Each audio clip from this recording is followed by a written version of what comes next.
Hi, in this video we will see the different approaches to find out the sum from an Excel. So there are different approaches.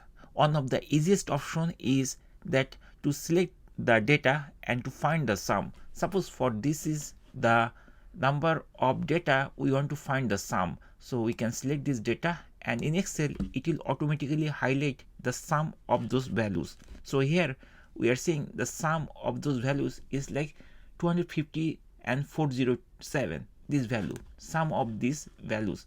The other approach is we can select this data and then if we go to the home and then if we select auto sum, it will insert the summation of all these value.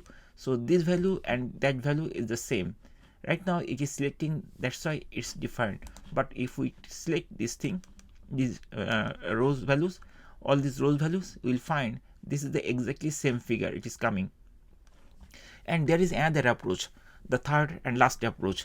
Basically we can create a formula over here and then we can manually find the sum of this thing.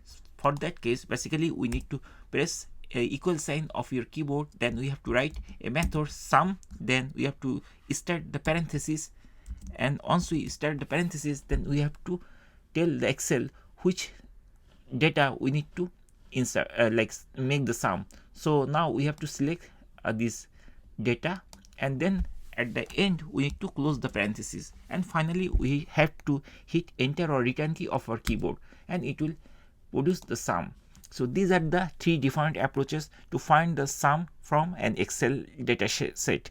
Thank you guys for watching the video.